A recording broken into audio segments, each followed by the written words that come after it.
Está no ar o Campo Diplomático, um espaço onde as relações internacionais, o comércio exterior e o agronegócio convergem. O governo brasileiro reuniu 42 ministros da agricultura de países africanos em Brasília para discutir a segurança alimentar e o combate à fome. Nesta edição especial do programa, o Campo Diplomático recebe o ministro da Agricultura de Ruanda, Dr. Cyubahiro Bagabe. Dr. Bagabe tem doutorado em saúde das plantas pela Universidade de Reading, no Reino Unido. É especialista com mais de 20 anos em saúde de alimentos e gestão da qualidade. Foi diretor do antigo Instituto de Pesquisa em Agricultura de Ruanda e diretor-geral da Agência de Vigilância Sanitária e de Saúde.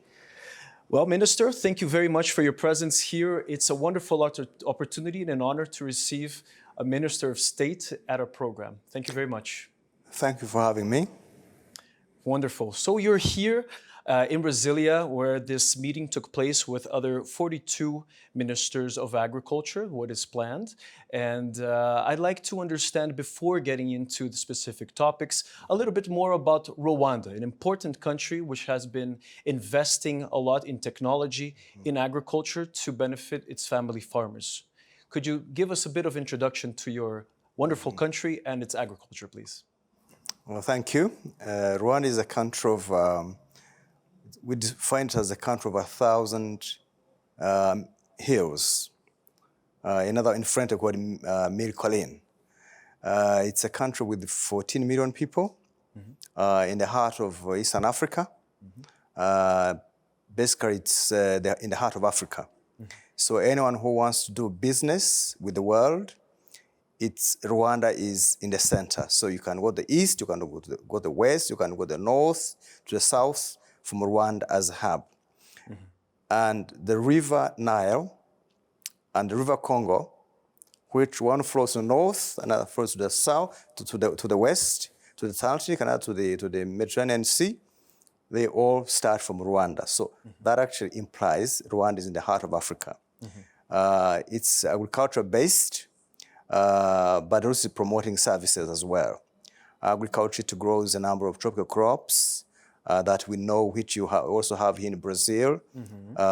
Coffee is our main export crop, and tea, but also we have mining. But in terms of crops, we have maize, we have soya, we have beans, we have bananas. So our population predominantly depends on agriculture.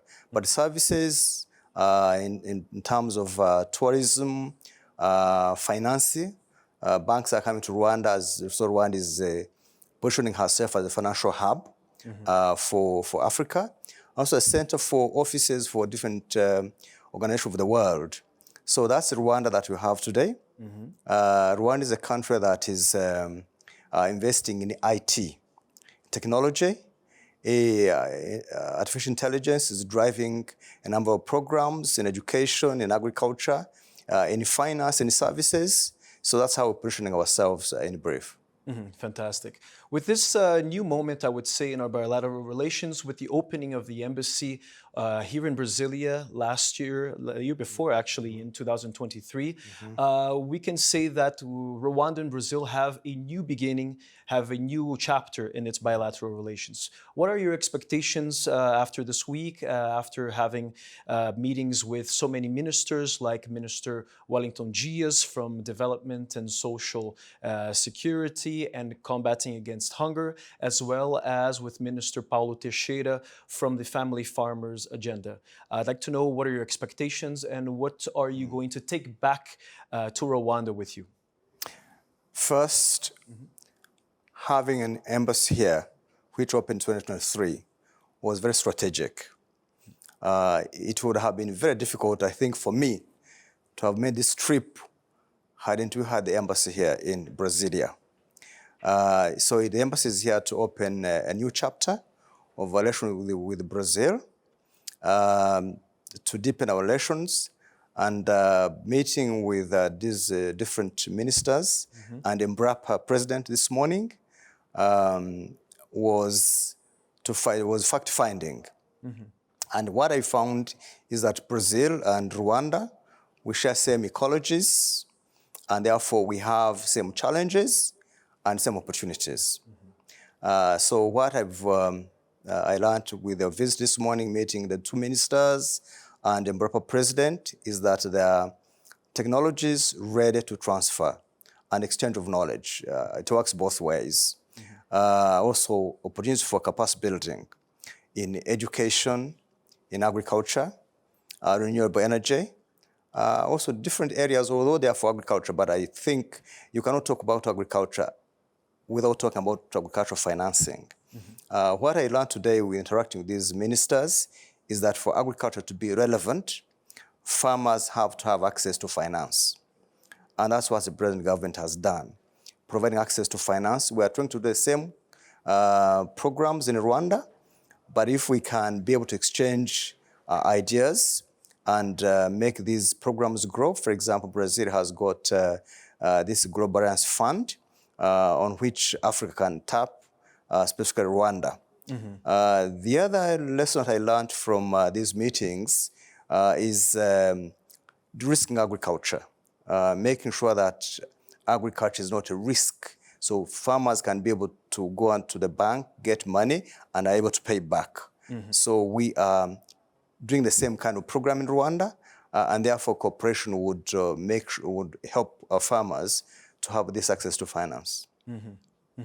Are you looking into finding the architectural finance in order to implement these types of initiatives in your country, a country that is already making itself so much relevant in the Central African economies and also investing much into IT? It's a good opportunity to exchange between our research institutions. One of the research institutions which you were also director for many years. How do you see the synergies between institutions that research agriculture in Rwanda as with Mbrapa nowadays, aside from the technological point of view? When we speak about seed improvements, crop yields, is there also space for that, for an interaction to take place in those respects? I think one key point of interaction, of convergence, I said that Brazil and Rwanda, we are in the same ecological zone because we're in the same tropic zones. And we have similar climatic zones, but we may have different germplasm. In other words, we may have different genetic resources which we can share to improve on our breeding programs. So that is what we can exchange as two institutions and as two countries. But at the same time, we can benefit from capacity building and some technologies which have been developed that can be easily transferred. Being same ecologies, being same challenges, it's easy to transport technology from here to Rwanda and from Rwanda to Brazil. So that exchange of technology, exchange of knowledge can be very, very fast. There would be no time lost to try and do ecological adaptation simply because ecologies are the same. And what I find very, very encouraging is that the government here, the institutions, willing to collaborate. Again, although we don't have any formal collaboration in the past between Mbrapa and the similar institutions in Rwanda, but we've been receiving technologies in the past. And therefore, when we formalize, we have agreed we're going to formalize this relationship actually in the next few weeks, possibly in the next months. And that should be able to allow this exchange of knowledge, students coming to Brazil to study and vice versa. Students also can come. We also have good universities in Rwanda. We can train in agriculture, in leadership, in medicine. So there's quite a lot we can exchange as countries. Do you find that in this moment in time where African nations are looking more as a collective into combating their dependency on the importation of commodities, a good moment for such initiatives to take place, for African countries to reunite, as is being done in Brasília, to speak about how these synergies can take place? And my other question is, what is Rwanda's role in making Africa a more independent continent with regards to its food production, with regards to minimizing its importation bill of commodities and other products? Yes, that's very true. Africa has been net importer of food. And it is one of the continents that is also endowed with a lot of rainfall. But at the same time, these global climate changes have hit Africa. So Africa has been able to respond to these challenges by adopting this Africa Agricultural Development Program, which we call CADAP. In fact, we have a strategy for 2026 to 2035. The strategy has got an action plan. And these action points in the strategy are designed to be able to mitigate some of these challenges of food security. And we see Brazil being a very good partner in this agenda because Brazil has demonstrated that is able to meet its food needs because of the different programs that it has designed. And therefore, as we implement this program, we hope to be able to learn and to exchange research materials, technologies from this country to ensure that food security is assured in Africa. But at the same time, we have what you call AFCFTA, this Africa Continental Free Trade Area. Africa has been trading with the outside world. But some areas of Africa have got certain commodities which are needed elsewhere, but they are not actually exchanged. So if we can be able to promote that intra-Africa trade, then we should be able to bridge the gap. What I'm not being able to grow, because it doesn't grow there, I can be able to get it from other part of Africa. So that kind of intra-Africa trade should be able to bridge that gap.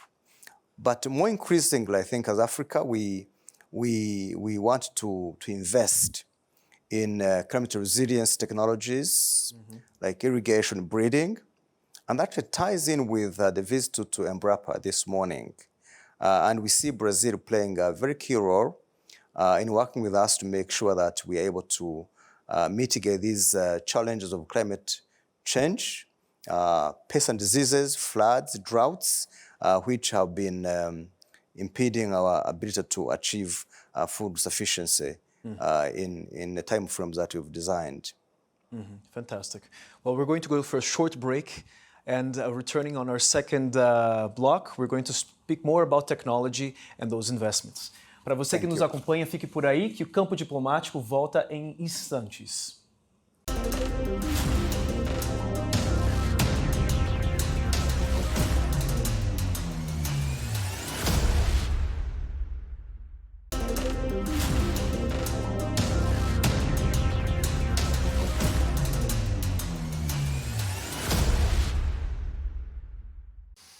Olá, está de volta o Campo Diplomático, hoje falando com o Ministro da Agricultura de Ruanda, Dr.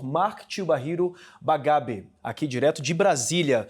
Minister, thank you very much again for your presence here. I'd like to retake the topics that we were discussing in the first part of the program and talk about technology. One of the main interests is that Rwanda is making itself one of Africa's AI hubs, artificial intelligence hubs. The country has been investing much in this technology. According to some statistics of the African Union, AI is expected to generate around $2.9 trillion in funds and investments in an output by 2030, and the nation has been investing, having been also the host of a global AI summit recently in April of 2025.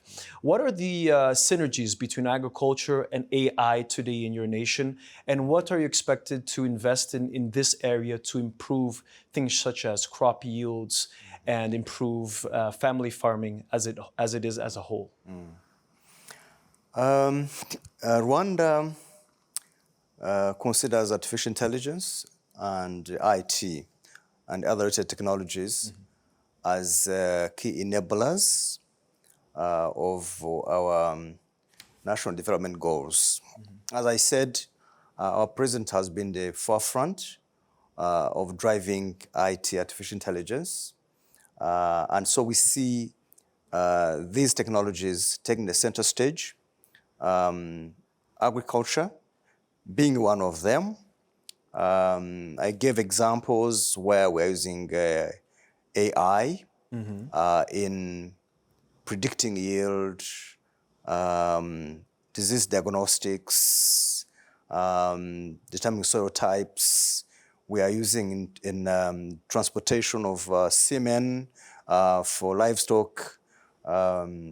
It's used in education and health. It's revolutionizing all these areas, including finance as well.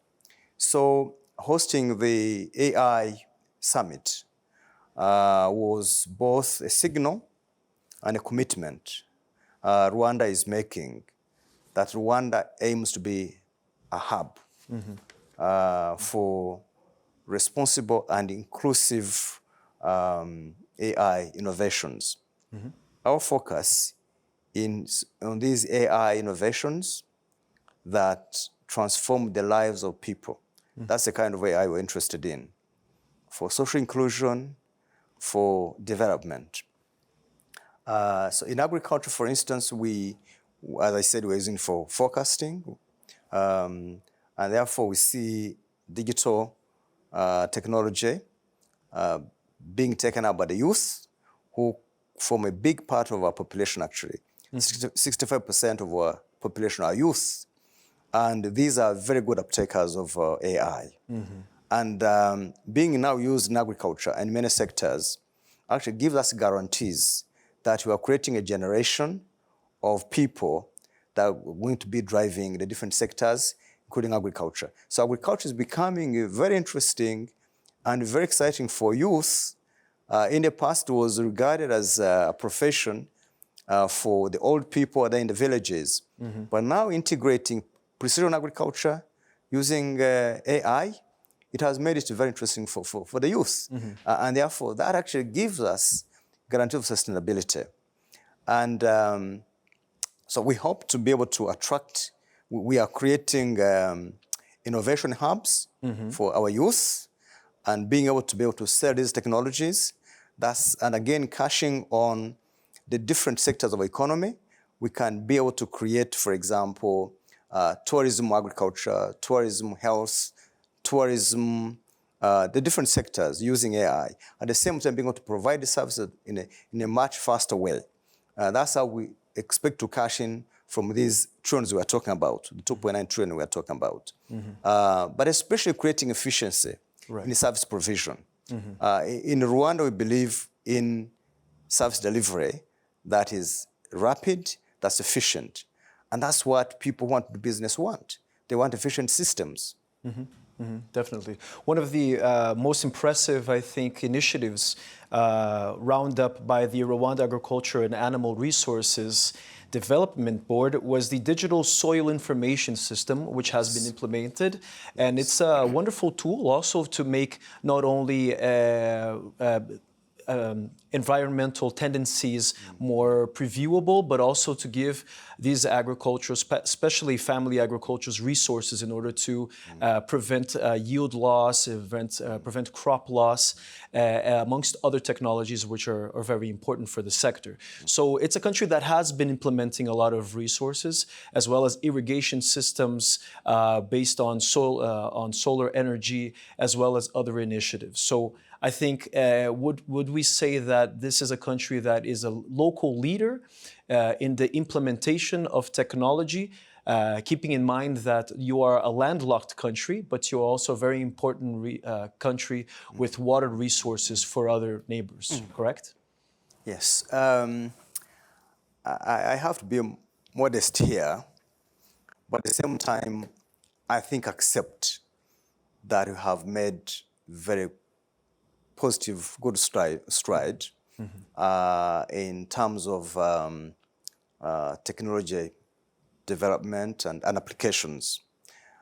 You've given a very good example, which I just want to expand on. The one of the soil, the soil mapping. Yes. It's actually called RUASIS. It's the abbreviation.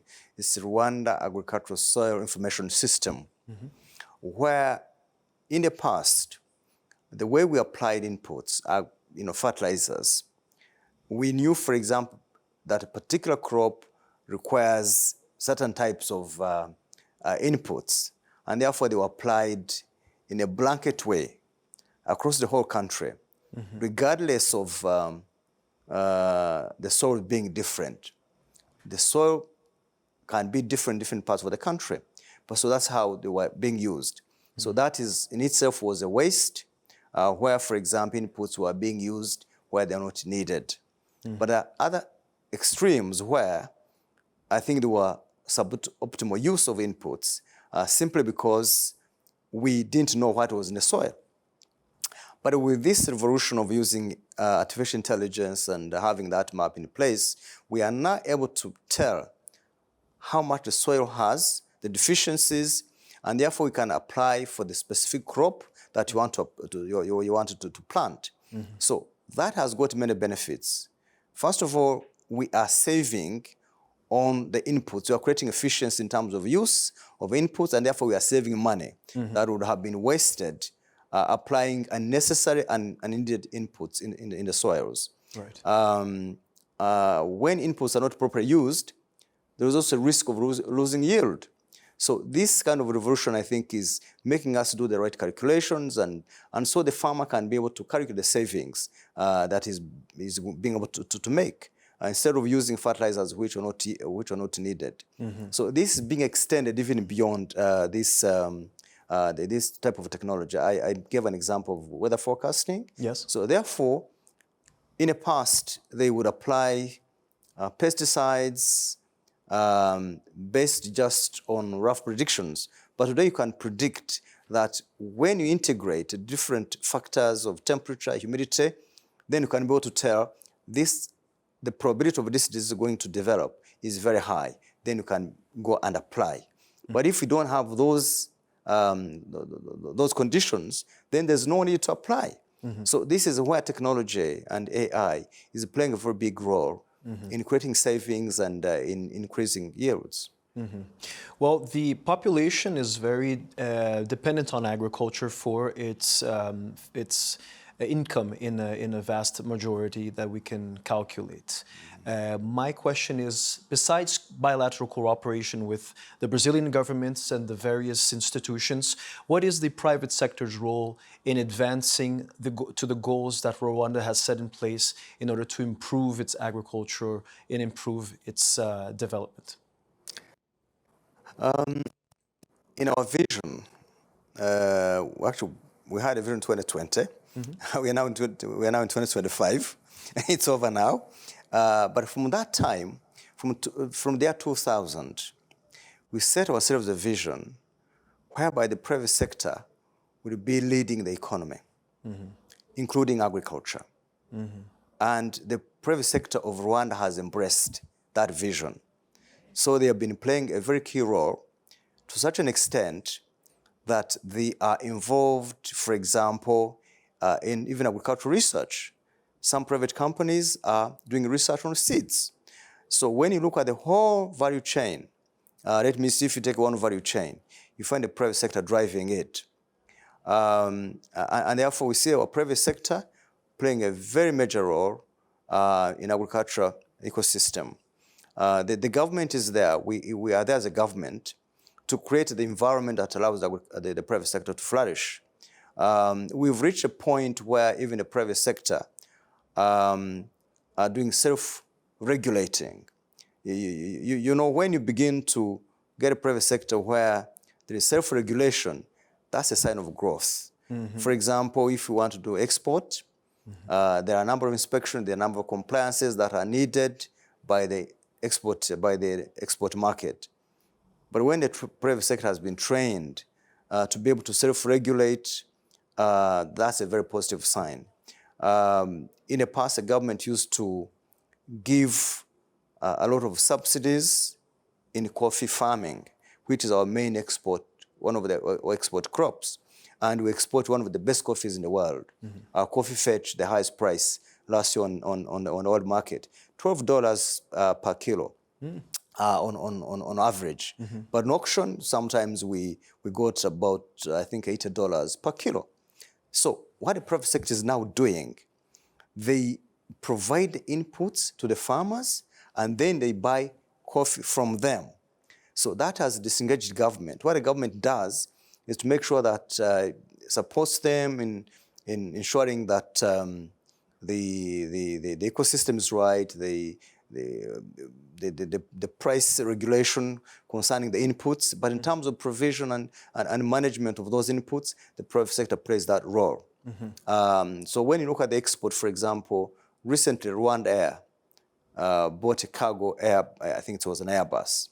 It was because of the private sector boosting agriculture, and therefore they are able to have what to export. So we see a private sector playing a very key role, even digital technology.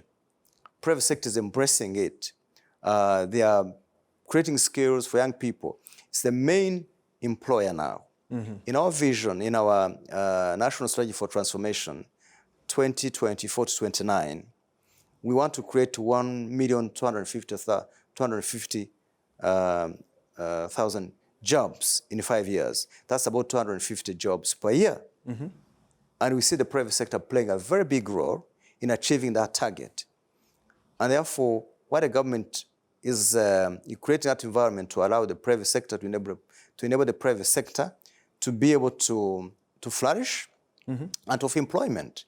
And therefore, private sector is a very big key role in the national development. Excellent. Thank you very much, Minister, for this interview, this wonderful and lucky for me opportunity to have you and for our channel, a Minister of State, to inform us about our opportunities to improve our bilateral relations. Thank you very much. Thank you, sir.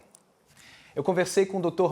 Cyubahiro Bagabe, doutor em saúde de plantas e ministro da Agricultura de Ruanda, que veio falar sobre as oportunidades em cooperação entre os dois países, cooperação em tecnologia e oportunidades para o setor privado. Eu fico por aqui e convido vocês a acompanharem este programa e assistirem outros do Campo Diplomático no nosso canal no YouTube, @AgroMaisTV. Até mais!